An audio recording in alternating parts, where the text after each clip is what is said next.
la clase pasada, vimos cómo desde la conquista, ¿no?, se introduce en Latinoamérica, ¿no?, un tipo de pensamiento que establece distinciones y jerarquizaciones entre seres humanos, ¿no?, a partir de los cuales justifican la subordinación de unos a la voluntad de otros, ¿no? Y entonces esta mirada estamental, jerarquizada sobre los seres humanos, también vimos aún pervive, ¿no? Y lo revisamos en un texto de un ideólogo del sistema educativo chileno, ¿no? Y vimos cómo también estas jerarquizaciones están presentes, ¿no?, en la idea que estructuran el sistema educativo chileno. Rocío, eso es como un resumen. Yo quedé a partir de la petición que me hizo Manuel, me parece, de empezar a subir las clases, pero no he podido dedicarme a eso, pero voy a intentar también entonces subir esta clase pasada, Rocío, para que la pueda, y quien quiera la pueda revisar o volver a ella. Ya, sería bueno igual para poder entender bien lo que hicieron. De todos modos, igual yo creo que leyendo los correos y el material, voy a ir entendiendo más. Ok, eso, para no desconectarse.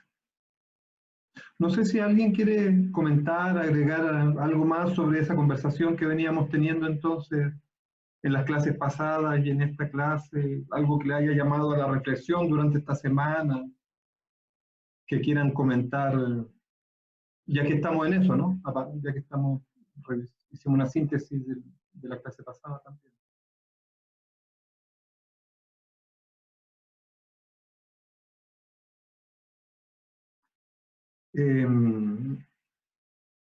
Si no, también me gustaría pedirles, no sé si pueden, que revisen. Les envié también recién un correo donde hago una distribución de leyes educativas vigentes, actuales, que, como les había comentado en la clase pasada, se iban a distribuir en grupos para poder presentarlas, ¿no? Entonces, ya que fijamos la fecha del 25 para la entrega de la ficha y su discusión, me gustaría ahora que pudiésemos fijar las fechas en que los grupos van a presentar las leyes que van a revisar y estudiar para compartir después con el resto del curso.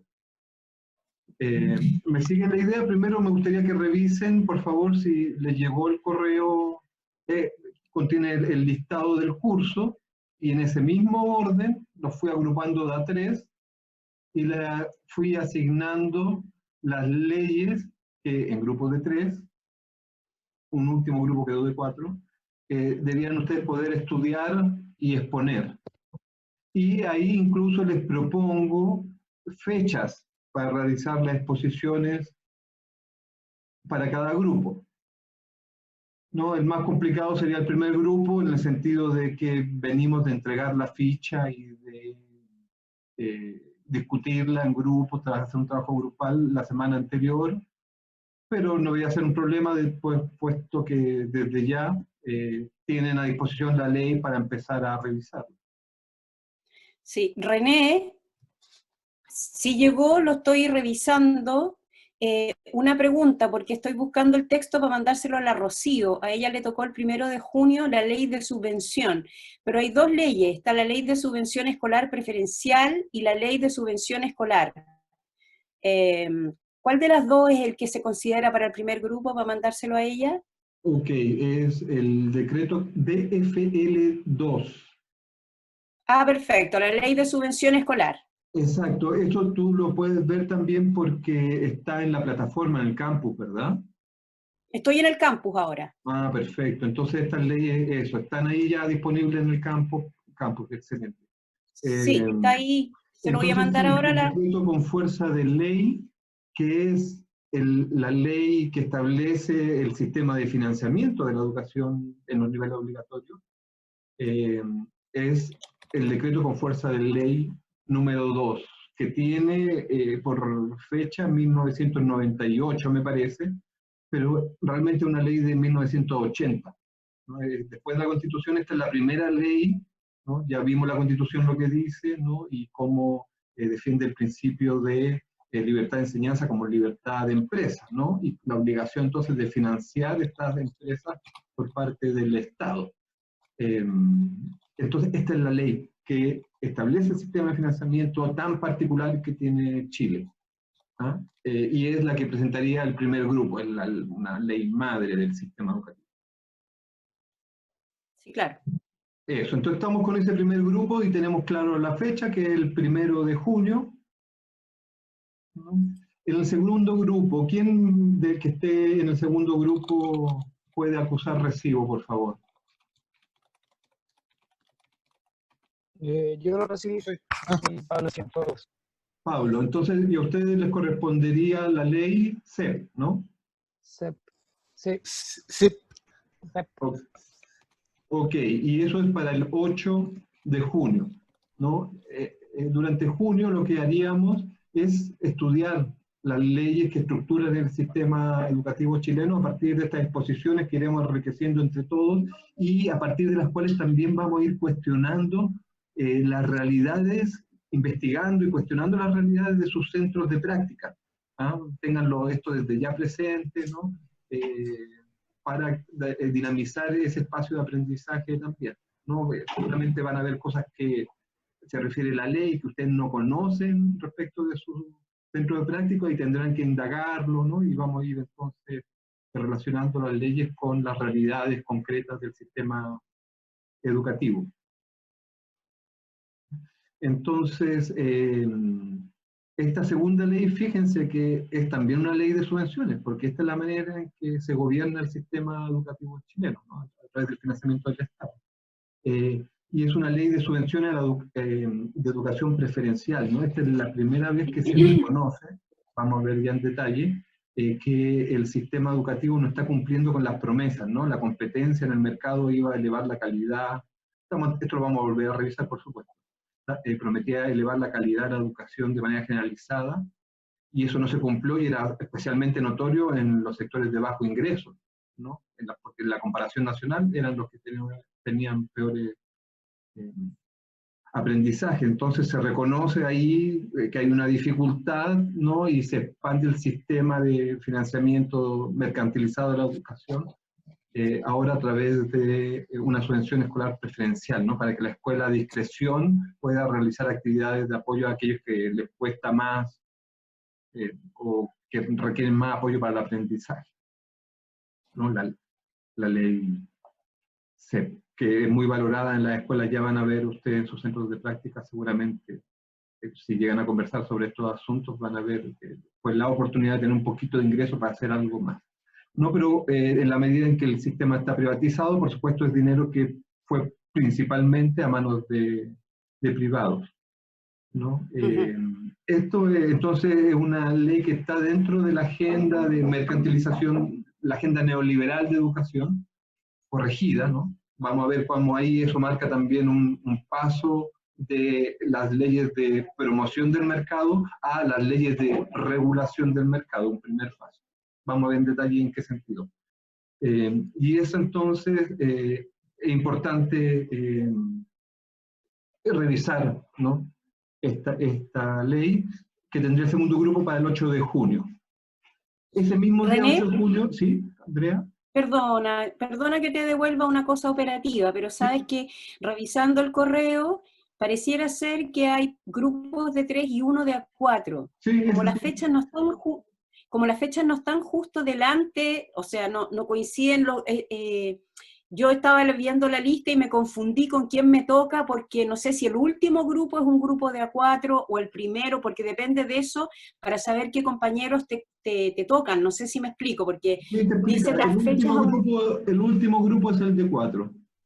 O sea, hay que contar de abajo hacia arriba 4 y de ahí 3, 3, 3, 3 para saber con quién le toca uno. De ¿sí? arriba hacia abajo, sí, pero pienso que eso es... no está claro eso en el correo. No está claro, por eso te lo estoy preguntando. Okay. No está claro quién con quién. A mí me parece claro, porque no sé, quizás... A mí no, porque hay un grupo de A4. Sí, Y no sé no, si es el primer grupo o el último grupo el que es de quizás A4. se desconfiguró tu correo, las letras, algo así. Puede ser.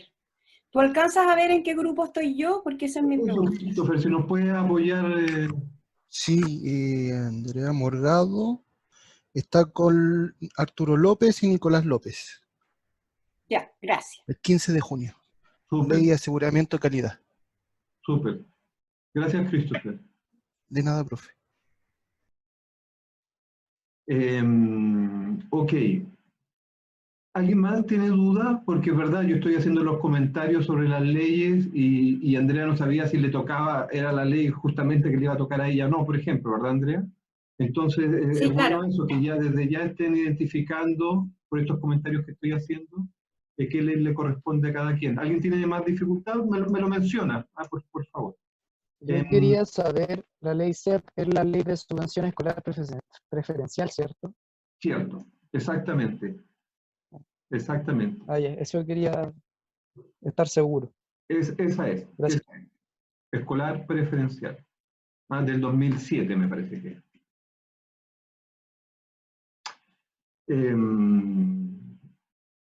Después viene la ley, entonces el 2009, que es del 2009 y que debiera de estar entonces a cargo de 3 personas. ¿Alguna de esas personas está aquí y ya identificó que le toca?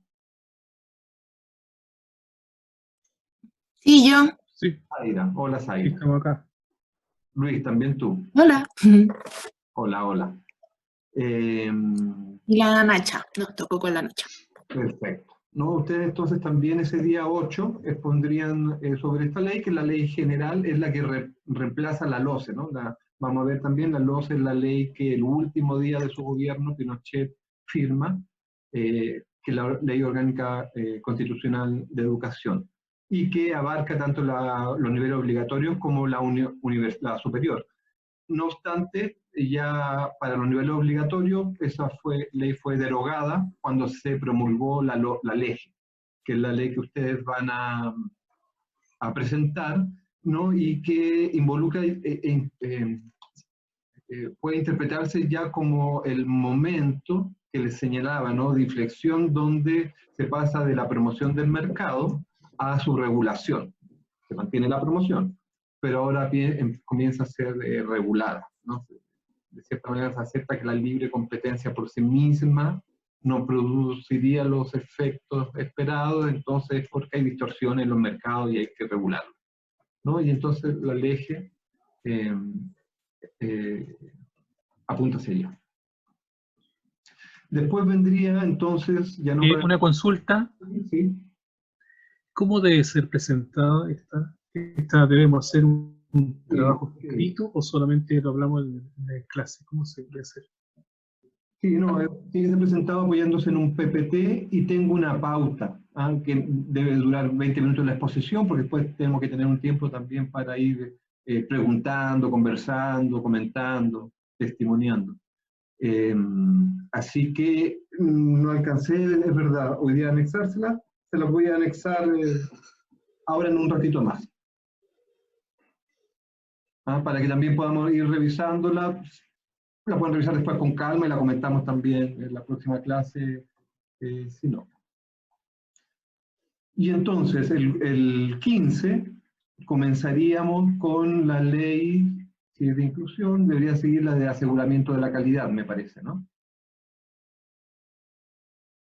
Esta es la ley, entonces, que ya entra a El 15 de definir... junio está la ley, esa me toca a mí, la ley de aseguramiento de la calidad de la atención para párvulo básica media y su fiscalización.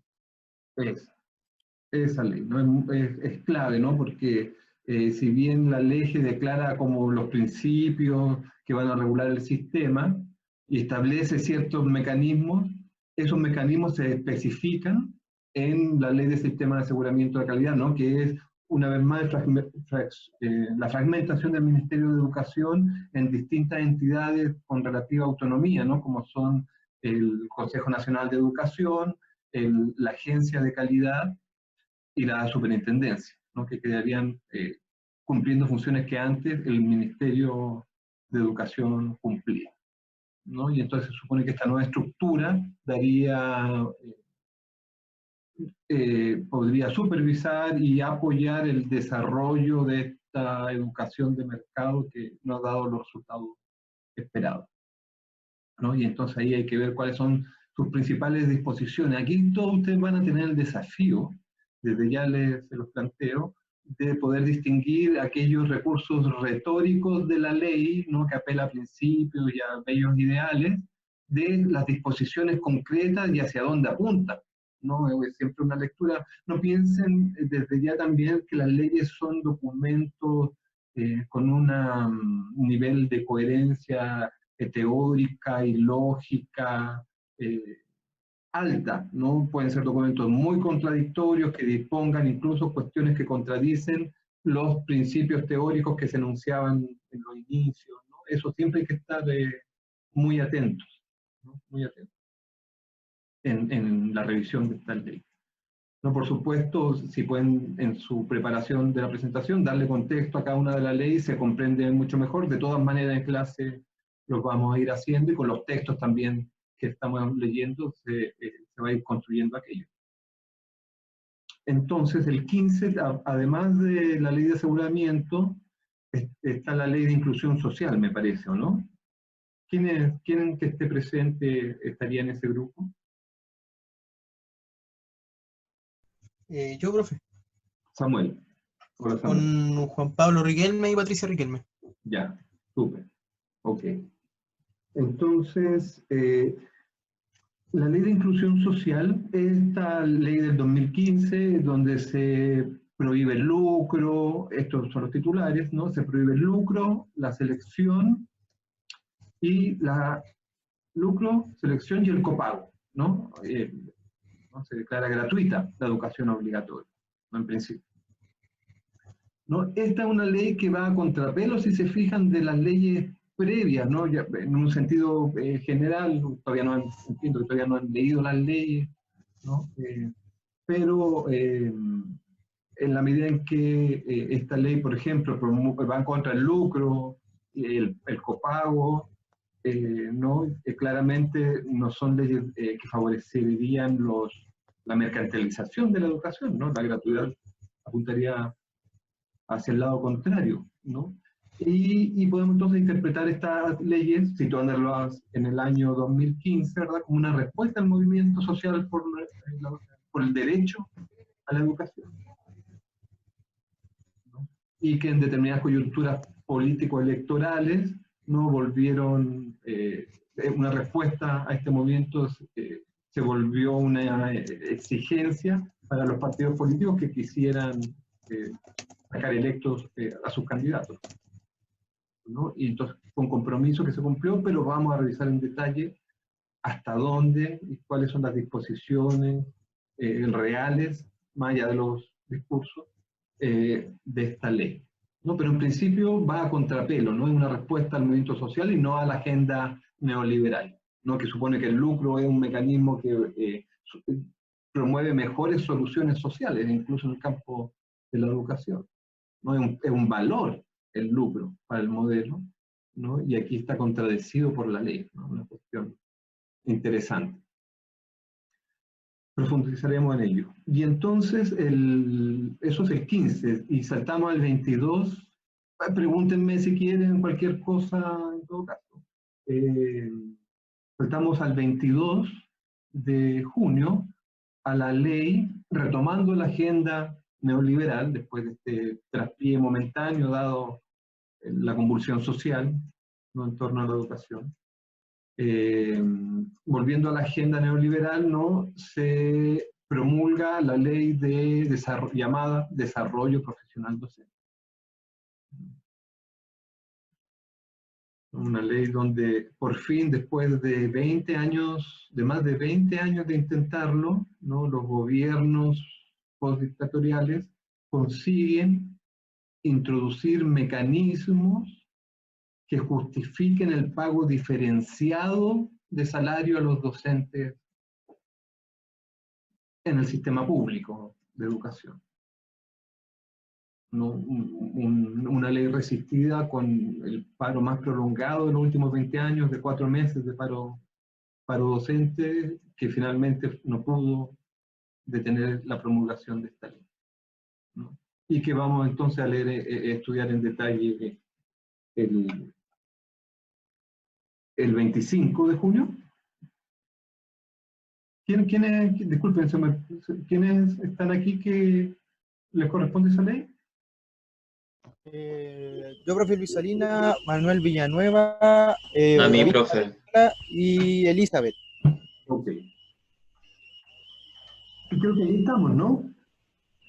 Sí, y se acaba. Ahí estamos, ok. Por ahora veremos si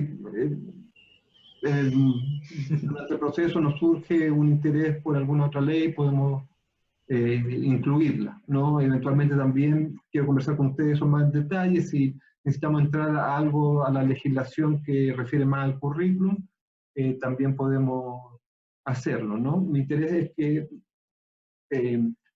así como este mes de mayo lo vamos a concluir con unas primeras lecturas sobre la historia y la política en la educación chilena, compartiéndola y revisando también algunas clases sobre las características del sistema educativo chileno, la idea es que junio lo podamos dedicar a la lectura y estudio de la legislación, ¿no?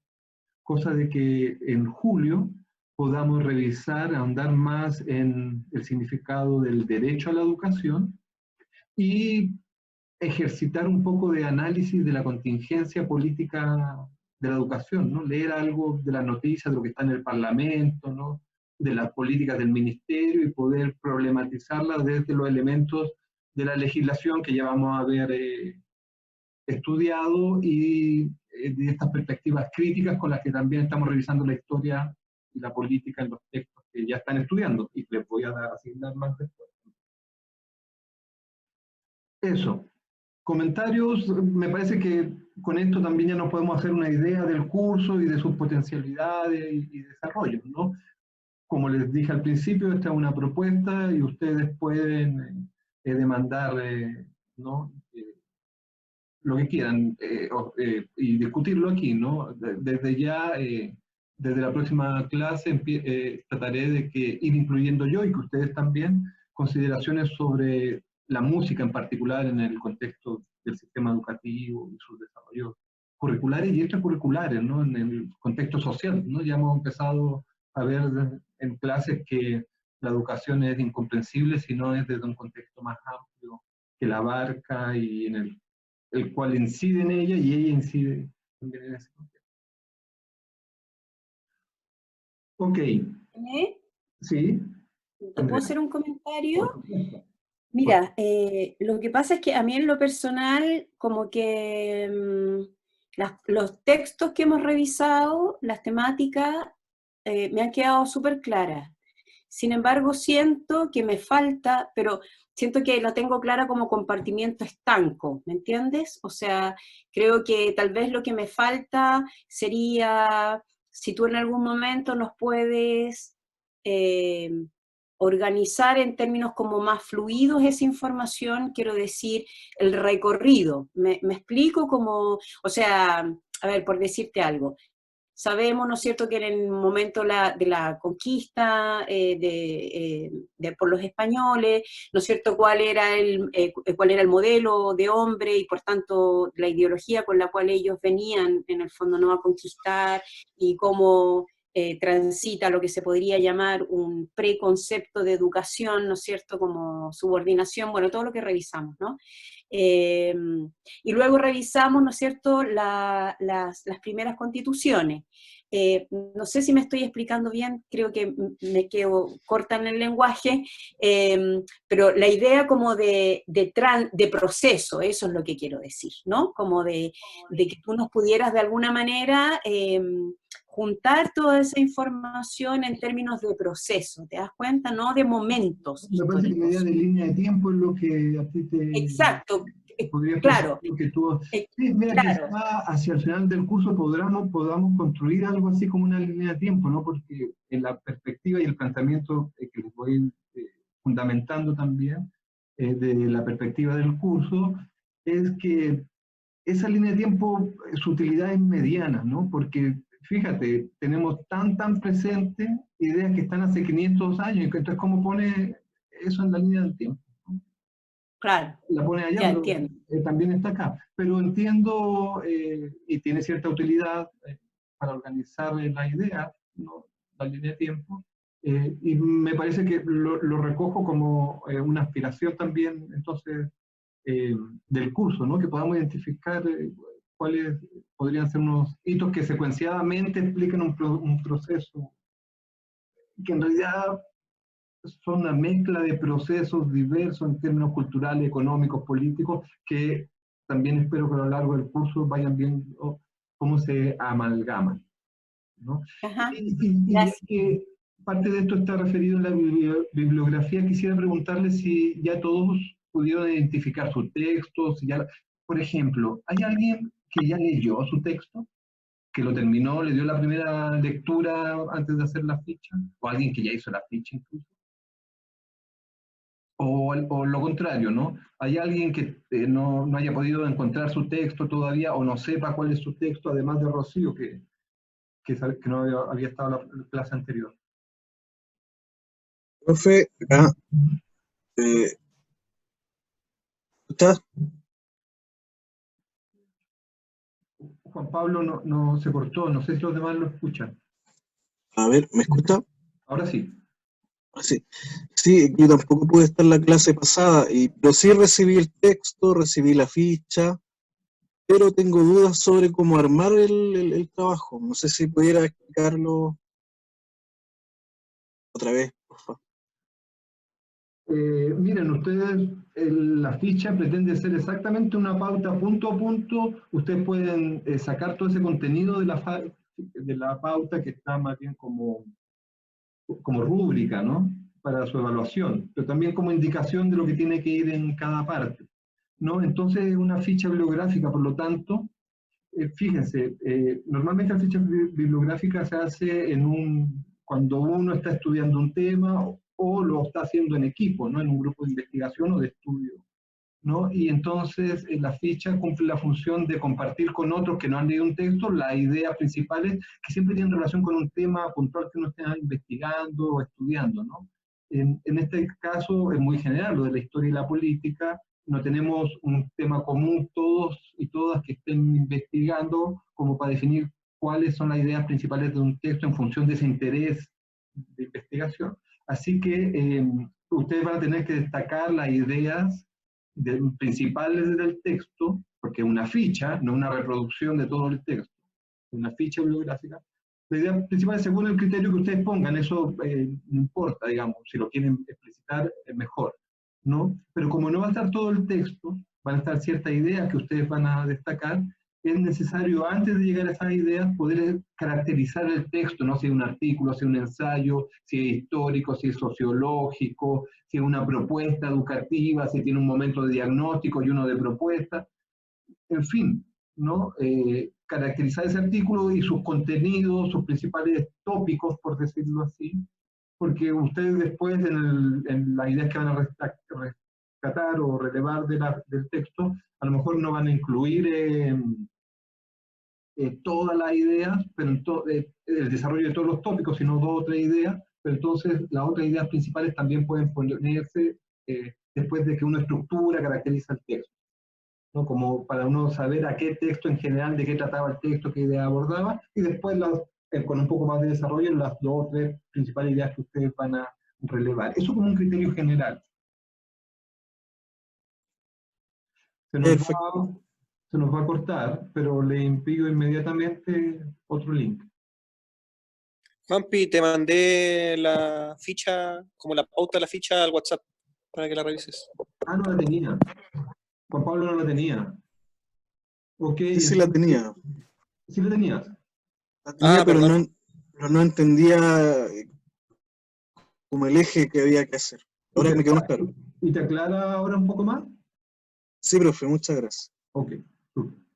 Oiga, entonces, el próximo momento viene asociado a un video. Ahora les voy a mandar un link a un video que dura 15 minutos para que vean el video y podamos retomar la clase. Entonces yo les voy a mandar a sus correos, por favor reproduzcanlo por el WhatsApp, un link para que vean un video y les voy a mandar al tiro también un nuevo número de Zoom para que nos reconectemos y trabajemos en función de ese video y de lo que ya hemos venido acumulando.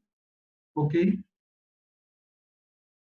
Cuestiones del comentario de Andrea que ella indica, ¿no? Cómo el video muestra cómo el campesino inglés, en ese momento histórico particular, tenía una cierta economía política, ¿no? Quiero rescatar eso, ¿no? Porque uno, en términos pedagógicos, siempre, ¿verdad?, un proyecto educativo puede asociar un tipo de sociedad, un tipo de sujeto y por lo tanto un tipo de enseñanza, ¿no? Y uno puede hacer ejercicio también más extenso, ¿no? O específico, ¿no? Y es, entonces, cada proyecto educativo, como proyecto político-pedagógico, ¿no? Ver el tipo de enseñanza, con qué tipo de sujeto de sociedad y de economía, ¿no? Se estaría produciendo, formando, ¿no? Nuestro proyecto educativo, porque es verdad, ¿no? Si contrastamos ese ejemplo, ¿no?, del campesino, que no es un monoproductor para vender a los mercados, sino es un pluriproductor de diversos bienes, leche, vegetales, frutos, cuero, madera, hace su casa, ¿no? Y te intercambia, lo hacen en comunidad y intercambian con otros, pero es una economía de una escala cercana que no mercantiliza los bienes, ¿no? A diferencia de un proyecto educativo que pudiera estar asociado incluso a esta experiencia actual, ¿no?, de reducción del gasto y el consumo de lo básico, ¿no? Pero el consumo de lo básico se accede a esos bienes por el pago, como mercancía, ¿no? Entonces, podríamos haber ahí una distinción también, ¿no? Es verdad, estamos en un régimen distinto al normal, al que teníamos hace unos pocos meses, pero no estamos en un régimen que caiga fuera del sistema mercantil de abastecimiento para nuestro consumo y sobrevivencia, ¿no? Cuando estamos atrapados, ¿no? Y consumimos, por lo tanto, los vegetales de la agroindustria, ¿verdad? Y los muebles de la producción también de las grandes empresas, ¿no? Entonces, eso es interesante, ¿no? También la perspectiva histórica, ¿no? Porque cada proyecto educativo, cada propuesta educativa tiene una economía política, un desarrollo productivo, una forma de abastecer y enfrentar las necesidades humanas particulares, ¿no? Y entonces esto va a estar presente, ¿no?, en cada proyecto educativo que se confronte para tratar de llevar su hegemonía al sistema educativo, político y educativo chileno, ¿no? Uno puede indagar, leer, ¿no?, cuál es su propuesta de economía política. Ya van a ver más adelante, por ejemplo, ¿no? Vamos a ver en los años 60 cómo las políticas educativas estaban vinculadas al liderazgo político que la democracia cristiana en ese tiempo instauró, una democracia cristiana revolucionaria en esa época, ¿no?, de la revolución en libertad, y que promueve es anticapitalista y promueve el cooperativismo, que es una economía política volcada. Este tipo de cooperativismo que ellos proponían era volcada a los mercados, pero en que los emprendedores eran los propios trabajadores, ¿no? No había un jefe, un empresario de por medio, pero de todas maneras orientados hacia el mercado, un tipo de cooperativismo, ¿no? Entonces, en cada texto y propuesta uno puede, educativa, de lo que vayamos a ver más adelante, incluso la legislación chilena, ¿no?, siempre también hay una economía política que puede ser explícita y declararse capitalista, socialista, de bienestar, u otro, comunista, anarquista, ¿no? O no declararse y quedar subterránea, y uno tiene entonces que, en su trabajo analítico, explicitar, ¿no?, cuál es el proyecto político, económico de la propuesta pedagógica educativa que cada gobierno, los partidos, colectivos, grupos sociales, organizaciones de docentes a lo largo de la historia también vamos a ver, realizan.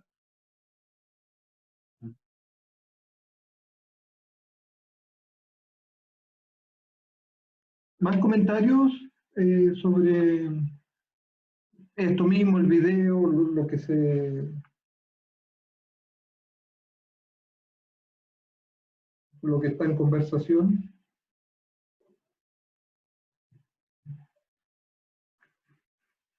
Bueno, entonces, para complementar esta clase, respecto a este concepto del desarrollo de un concepto de instrucción no asociado a la formación de capital humano, quiero compartir una presentación que nos va a conducir también al origen del otro modelo educativo alternativo en términos históricos que podemos encontrar, que es el modelo republicano, ¿no? Democrático, que promueve la formación ciudadana. Voy a intentar entonces ahora compartir mi pantalla. Vamos a ver si me resulta.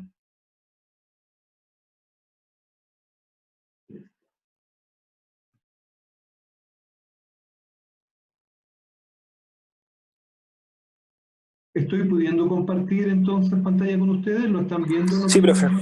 Ok. Vemos el Word. Se ve bien, clarito, clarito. Ok.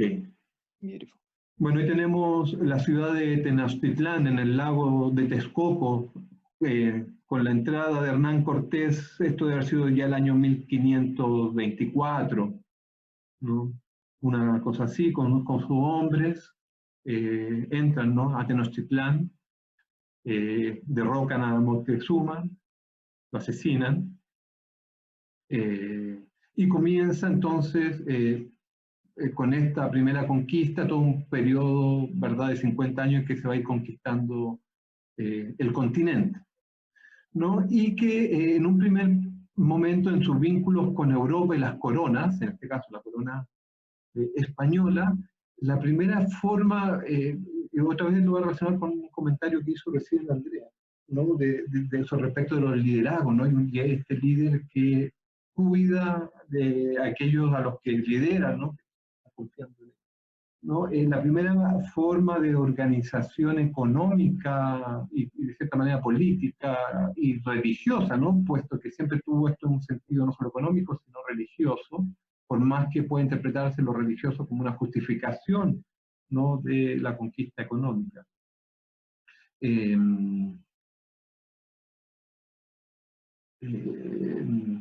Se me por ir en la divagación, se me perdió la idea central. Estabas diciendo la primera forma de organización política, económica y religiosa.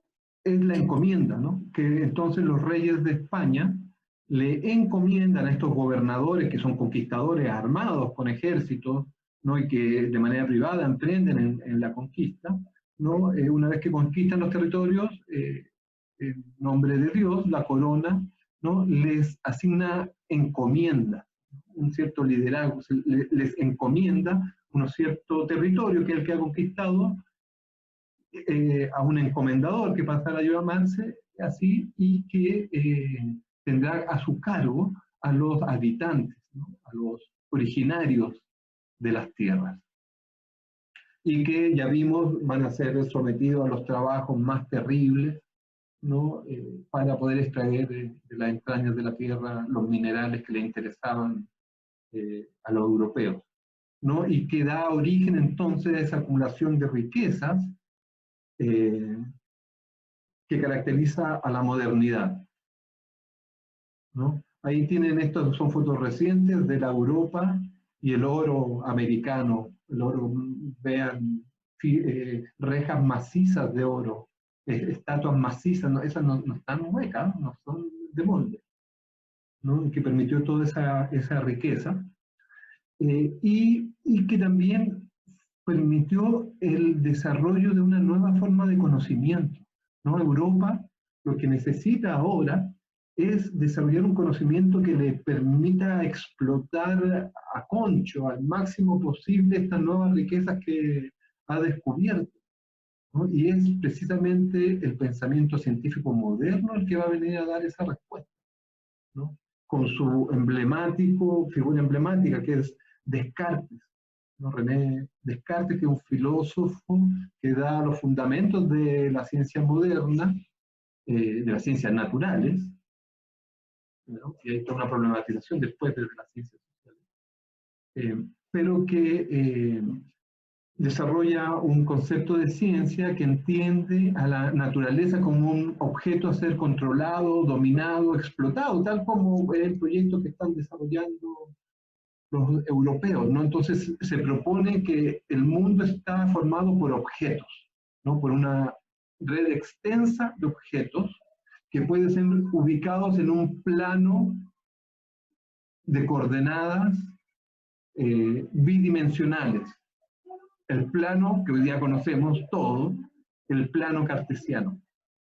Fíjense que esto es súper importante porque ¿cuál es el ramo principal en la escuela hoy en día? Matemáticas. Matemáticas, ¿no?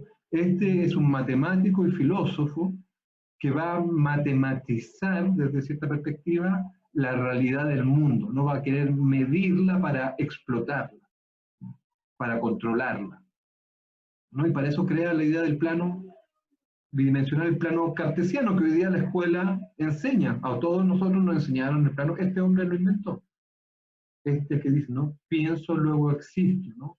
Y entonces, en este pienso y luego existo, antepone otro principio que el de la fe y Dios al conocimiento, ¿no? Esto es clave porque esto después va a repercutir en el sistema educativo chileno. O sea, mundial, por supuesto, pero también en el chileno, ¿no? Y esto va a dar origen también entonces al racionalismo, ¿no? Pienso, luego existo, es decir, el fundamento de la existencia humana es el pensamiento, es la razón, ¿no? Y enseguida va a decir, y de la realidad externa también es la razón, porque si bien él es un creyente católico, y no puede ser distinto, pues si quiere sobrevivir, ¿no? Ya tenía el ejemplo de otros científicos que contradiciendo la religión habían sido aniquilados, ¿no? Y él entonces siendo un creyente y diciendo que, bueno, que todo lo que él afirma finalmente se sustenta en Dios, también plantea esta idea de que Dios ha creado la naturaleza bajo una cierta racionalidad, ¿no? Y que por lo tanto ya esa razón quedó en la naturaleza, ya es independiente de Dios, ¿no? Dios le dio un carácter racional a la realidad, ¿no? Es una idea fuerte de la ilustración que marcará nuestro sistema educativo, ¿no? Y entonces la razón empezará a ser una fuerza que incluso, no siempre, se oponga a la fe, ¿no? A la religión, ¿no? Y es la manera entonces como se empieza a concebir el mundo, ¿no? Descartes y los que lo siguieron lo que hacían eran poder hacer cálculos físicos según la potencia de la dinamita y la pólvora que tú les pongas y el peso y la forma de la bola del cañón, a qué distancia sale disparada para poder destruir a tu enemigo, o sea, un indígena, un barco inglés en el comercio marítimo enfrentado a España, a Holanda, ¿no? Él se refugió en Holanda, Descartes, justo donde están estos banqueros que son los que financian la esclavitud y el comercio intercontinental. René. Sí, Andrea. Sabes que no entendí bien, o sea, todo lo que explicaste de Descartes, sí, obviamente, pero no entendí por qué esta Europa enriquecida por el robo, en el fondo, a las nuevas tierras, al nuevo mundo, ¿por qué necesita del desarrollo de la ciencia? Eso no entendí. No entendí. Sí, lo que pasa es que Descartes está situado en el 1600. ¿No? Está terminando la conquista de América, se están iniciando conquistas en otros lados y se está explotando ya las minas, están viniendo los barcos con oro, se están incluso también ya algunos productos agrícolas, pero sobre todo el oro, la plata, entonces necesitan construir mayores barcos, tener técnicas de explotación minera más desarrolladas, con cálculos de cuánta mina, cuánta potencia poner de dinamita en ciertas características de la mina, ¿no? Y poder someter a los pueblos, desarrollar el metal para las espadas, las armas, ¿no? La balística, ¿no? Es una época en que la balística es una ciencia que se vuelve muy importante, sometida a esta nueva física mecánica que es la que promueve Descartes, ¿no? Entonces promueve una visión del mundo como un mundo físico de objetos que puede ser controlado, dominado y explotado. Objetos que muchas veces incluirá hasta seres humanos, ¿no? Y en el cálculo de la producción minera y de los esfuerzos que hay que involucrar, será no en fuerza humana, hasta en vida humana puede administrarse, ¿no? Perfecto, Planificarse. entiendo. Entiendo, gracias.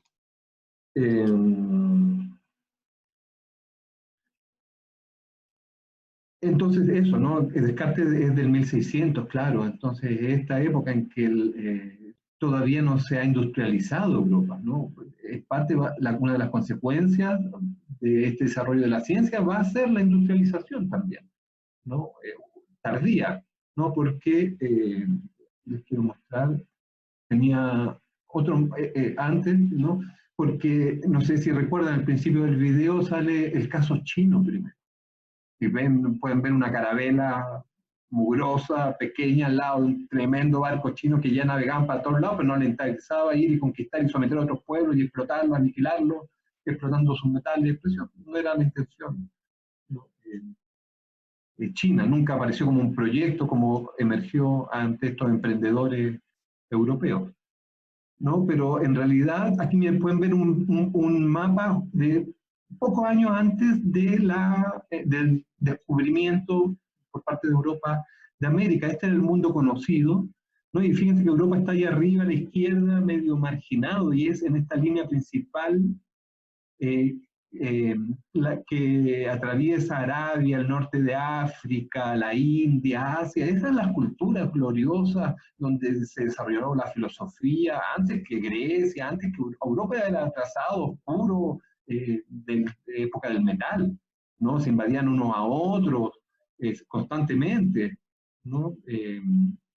Mientras que en el mundo árabe estaba la Mesopotamia, ahí nace el alfabeto, nace los números que nosotros ocupamos son los números arábigos, vienen, ¿no? de antes de Cristo, de todo este territorio, ¿no? Que es luminoso, los chinos, todos los primeros elementos que ocuparon para su primera revolución industrial, incluso la máquina de vapor en Inglaterra, provenían, los chinos ya lo habían desarrollado, los ingleses lo tomaron y con su nueva riqueza empezaron a producir masivamente, pero en realidad siempre fue atrasado a Europa, estaba ahí atrapada al norte hasta que descubrió América, ¿no?